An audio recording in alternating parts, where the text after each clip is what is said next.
Saan sulok ng langit kung matatagpuan ka pala di natitigman sa pangarap lang na masdan. Ang trabaho po kasi ng papa namin, botedyaryo lang po.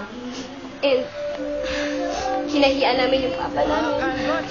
Mga classmate po namin, tinatanong, ba't yung papa nyo nagpupulot ng bote? Ganun. Na-realize po namin na mas dapat namin galing ang magkakapatid. Kasi po, dito po kami kumukuha ng lakas pag nakikita po namin naghihirap yung papa namin. Nasa Tuguegarao po kami noon.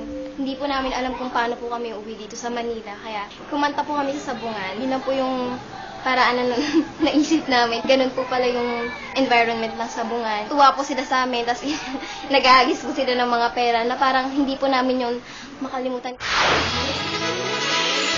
The 1 million peso Fam Jam. Mag-audition, kumanta at manalo. Habang nanonood po ako ng TV, alaman po namin na may singing contest. natuwa po ako at nagkaroon ng bagong pag-asa. Nang biglang may dumapong ibon sa ibabaw ng TV. Kinuha po. Yun na siguro yung tamang pangitain. Lumapit na naman ako sa isang kaibigan ko. Sabi ko, anak, kami pamasahe para lang makarating kami sa Maynila.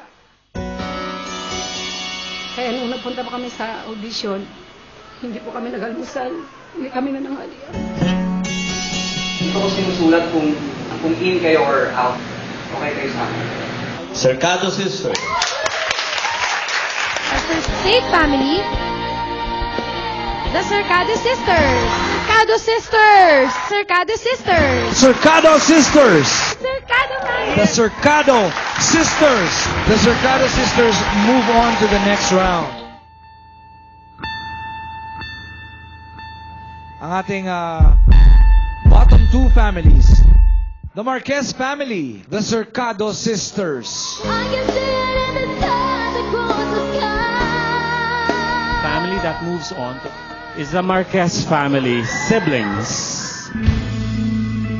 Gaano karaming pagsubok yung nadadaanan natin. Parang, hindi na to yung katapusan. Parang, unti-unti na yung mararating yon yung mga pangarap namin.